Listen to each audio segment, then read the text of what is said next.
A very good day to Dr. Lim, and today we're going to present the dynamic mechanical analysis DMA assignment for PHY5921. And my name is Lo, and my group members are Wong, Lim Junyan, and Hon Xiao Tong as well. And these are the presentation outlines for our presentation, and I will let Wong to start with the introduction part. First, DMA is a technique used to study and characterize materials. It is most useful for studying the viscoelastic behavior of polymers. DMA mechanically deforms a sample and measures the sample response. The response to the deformation can be monitored as a function of temperature, time, frequency, and amplitude. This is an example of a modern dynamic mechanical analyzer, the Mettler Toledo DMA SDTA 861E. This instrument is built on a very strong and rigid stand to enable measurements to be performed over large ranges of force and frequency. The instrument weighs about 120 kilograms and is about 80 centimeters in height. The furnace consists of two symmetrical halves that can be moved in and out horizontally to close or open the furnace. The great accessibility make it easy to install sample holders for the different measurement modes. The measurement system consists of a motor generating a dynamic force in the frequency range 1 mHz to 1 kHz. The force is applied to the sample loaded in the clamp or a sample holder by means of a drive shaft. The force sensor measures the force applied to the sample, and the displacement sensor measures the deformations of the sample. Different from the conventional instruments, this instrument measures the applied force and the sample can be prepared externally. There exists an unique feature of temperature sensors close to sample to allow thermal effect to be simultaneously measured. These are the measurement modes available in a DMA instrument. The mode used for the experiment is determined by the shape and the nature of the sample and the information required. It provides the shield mode, 3-point bending mode, dual cantilever mode, single cantilever mode, and lastly the tension or compression mode. Shield mode allows a wide range of samples to be measured, for example solids or even viscous liquids using the modified sample holder. This mode is especially suitable for measuring polymers. The sample can be measured from the glassy stage through to the melt in one single measurement. The 3-point bending mode is very ideal for stiff samples with a modulus greater than 1 gigapascal. If the sample softens during the measurement, the dual cantilever or single cantilever mode can be used. In these two modes, the samples are clamped either at both ends or just at one end. The tension measurement mode is excellent for thin bars, films, and fibers. Besides this, there is also the compression mode, which is particularly good for measuring foams. The shear mode measures the shear modulus G, or the other modes measure Young modulus E. So next, we proceed to the basic principle. I would like to invite my group members home to present.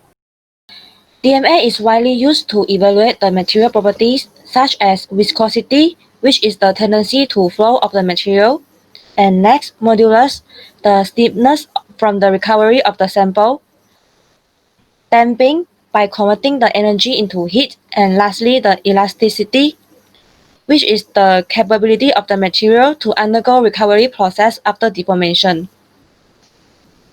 And next, stress usually refers to the applied external force to the material, while strain implies the change in dimension of a material after the external force is applied. To make it clearer, the stress and strain are related to each other, as a material may experience deformation or strain when stress is exerted, and the result can be displayed in a stress-strain curve, as shown in the figure. From this graph, the slope obtained is used to determine the stiffness, which also can be known as modulus. And at the same time, the modulus can imply the flexibility of the material to be mounted into different shapes, and it is strongly dependent on temperature and applied stress.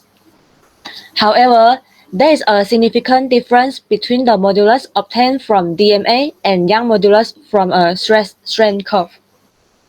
In Young modulus, it usually can be observed in the initial region of the linear line, and it is obey Hooke's law completely. And in contrast, modulus obtained from DMA analysis is the combination of complex modulus, elastic modulus, and imaginary modulus. And when the modulus is in phase, it is known as elastic modulus and it represents the elastic part in the term of viscoelasticity. While when the modulus is out of phase, it is called as imaginary modulus or loss modulus, and it exhibits the visco part in the viscoelasticity. And by getting the ratio for both elastic modulus and imaginary modulus, tangent data can be obtained and it is used to explain the damping performance of the material. And now I will pass the mechanical property part to my group member, Junyan. Okay, so for mechanical properties, we have quite a few that we need to understand in order to properly characterize a material, but we will only go through the very simple definition of these properties. So first one, we have the compressive strength.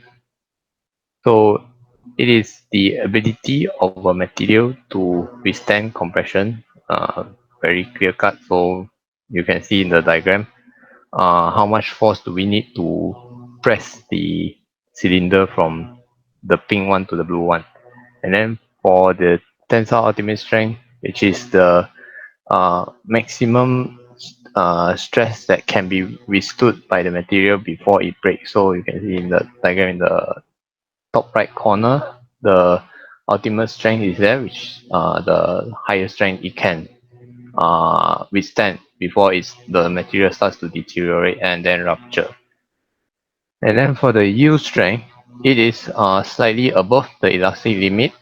Uh, Within the yield point, the material can still undergo elastic deformation. And then for stiffness and flexibility, they come in a pair.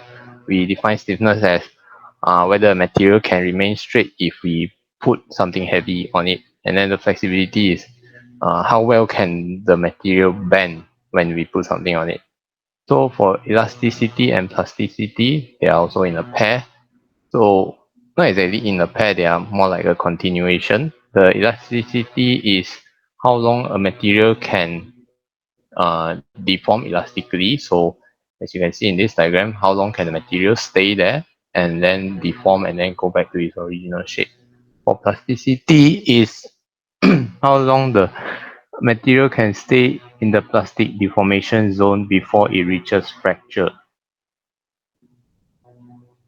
So the other two uh, mechanical properties that come in a pair are ductility, and brittleness. So for a brittle material and a ductile material, you can see from the stress strain curve is quite obvious. A brittle material can withstand very high stress, but then it can only deform a little bit before it breaks. And then for a ductile material, it can deform a lot before it ruptures. For the resilience and toughness, the resilience is the area under the stress strain graph before the elastic limit. So it means that the energy that can be absorbed by the material until it reaches plastic deformation. And for toughness is the area under the whole graph. So the energy absorbed by the material before it breaks. So for another two mechanical properties that are common in this setting, which is the machinability and the malleability. So these are related to the processing parameters, so how easy can we process this material. And then the last three would be the hardness, creep, and fatigue. So for hardness, it is actually a measure of how good a material can withstand indentation. So you can see these are two conventional tests we use to test the hardness of a material. So it's mostly indenting a material and then measuring the indentation. For creep, it's actually a measure of the material's deformation over time. And then for fatigue, it's mostly related to how long you use a material and the remaining strength in the material. So how you would use a rubber band, and then over time you notice that the rubber band will lose its elasticity. On to the next part. For sample application of DMA, there are a couple of materials information that can be obtained, including mechanical properties such as alpha transition, beta transition, gamma transition, delta transition, rubbery plateau, and also the melting temperature. And as shown in this figure, the ideal scale of different transition in the DMA and their respective molecular relaxation are displayed in this diagram.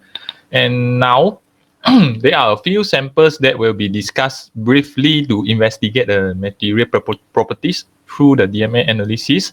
The elastic modulus of the material in the function of time can be analyzed by fixing the RAM rate applied to the sample. For example, thermoplastic nylon is scanned from low to high temperature, followed by the reverse scan, and gives the result in this figure.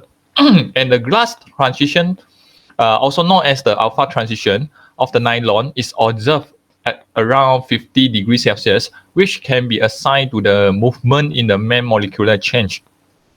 In addition, a strong beta transition occurs at around minus 80 degrees Celsius, indicating the side change movement, and is normally referred as the polymer toughness.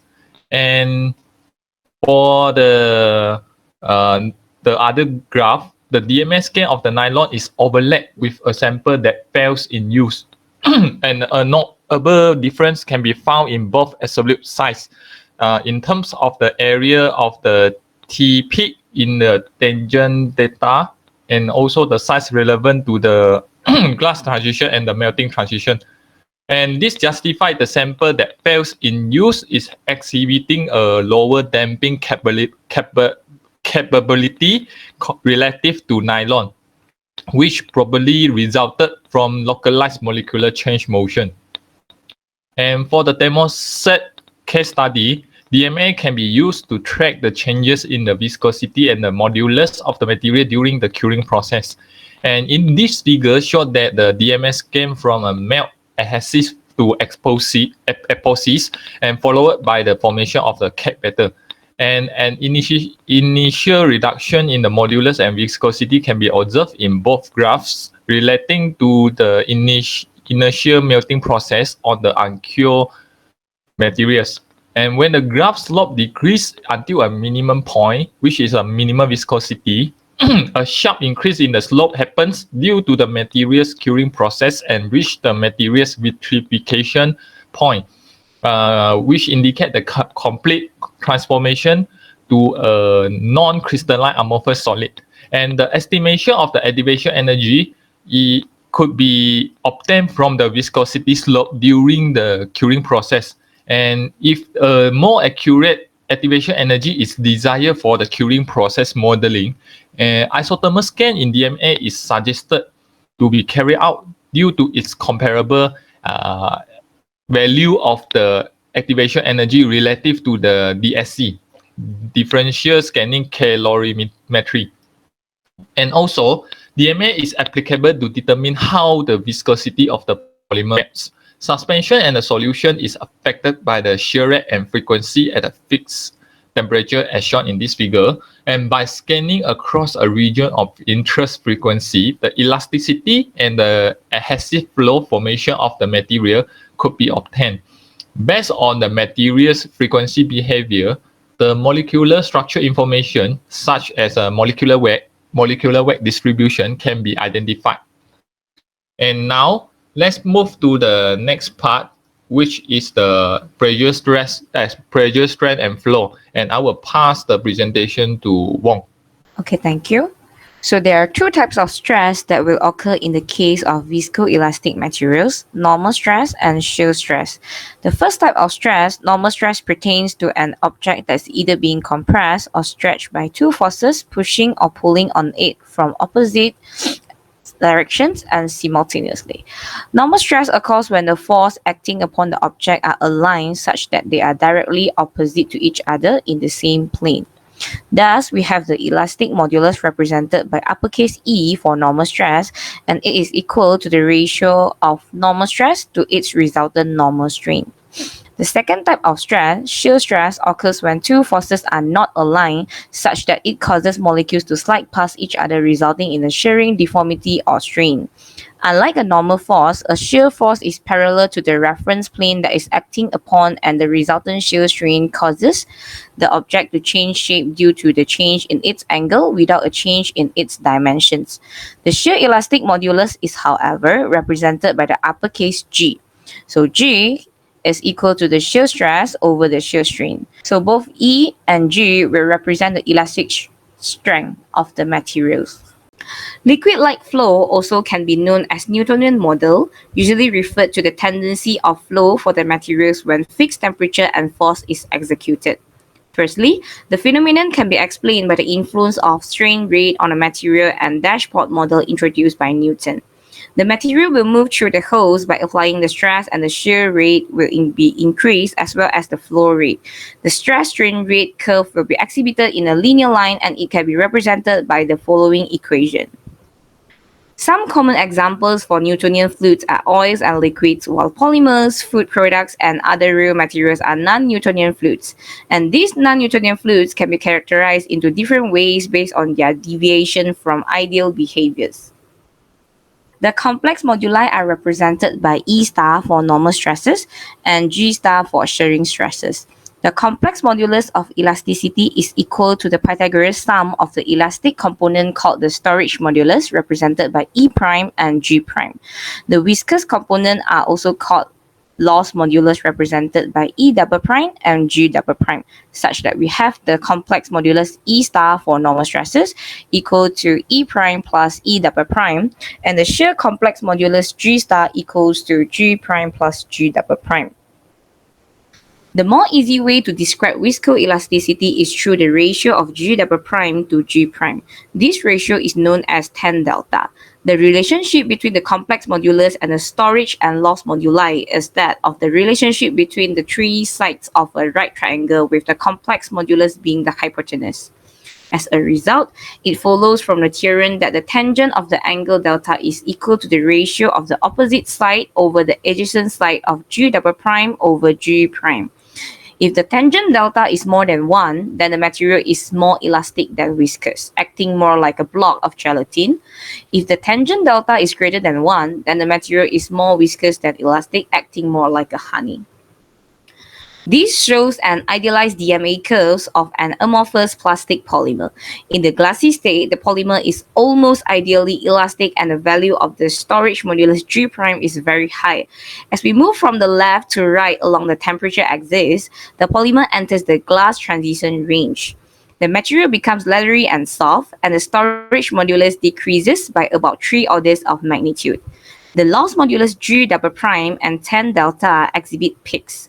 After the glass transition, it enters into the so-called rubbery plateau, in which the loss modulus and tan delta are small.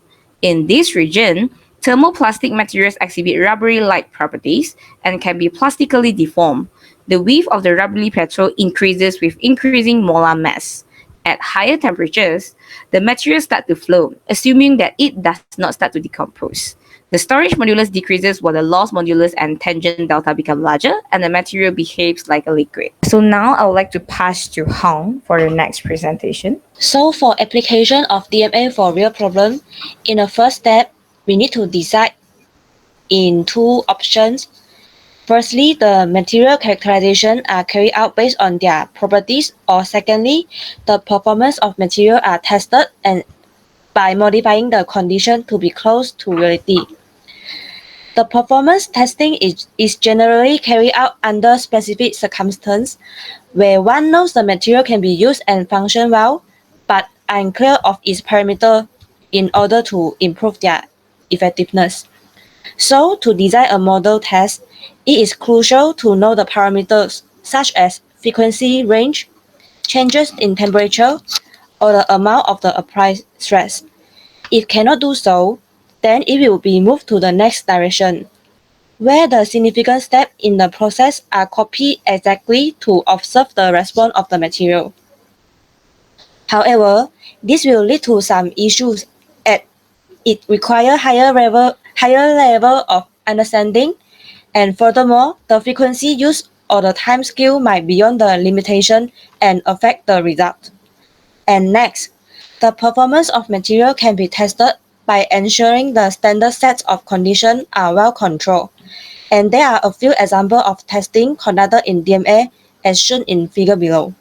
Besides, it is essential to choose the test by considering some factors, such as the type of stress, applied frequency, stress or strain level, environment of the sample, temperature, or the shape of the wave, to study their influence of the material. And compared to the performance test, material characterization offers some advantages by discovering the tiny differences that are hardly observed in the performance test. Besides, they will provide better understanding and knowledge toward the materials and their properties. In addition, the selection of fixture is made based on some preference, such as kind of applied stress, material modulus, structure in certain forms. An example for particular fixture that have been commonly used is shown in figure above.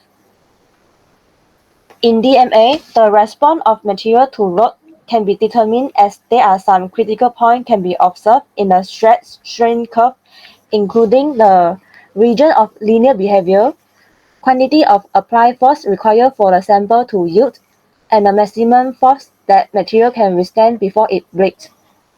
Apart from that, the material will show response to the frequency in terms of transition temperature, modulus, as well as the viscosity.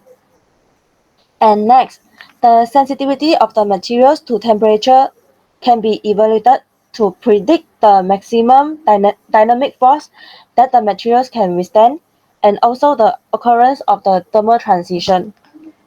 So after collecting all the data above, the analysis of sample can be carried out to identify the material behavior based on different conditions. And to justify the accuracy of the result, first, the calibration of the machine should be done and verified. Apart from that, the tests need to be repeated for few times to check their consistency by determining the operator errors or the variation of the material. And lastly, the supporting data from other methods are required for reference, as DMA is quite sensitive to some insignificant factors. In conclusion, DMA is used to characterize the mechanical properties of different materials. They are used especially in polymer researches. And as Hon highlighted just now, DMA is quite sensitive, so it can provide descriptions of major and minor transformations in the specimen. And the other advantage of DMA is that the instrument can be adjusted to simulate real-world operating conditions. So this is why DMA is such a powerful characterization method. These are our references. Thank you.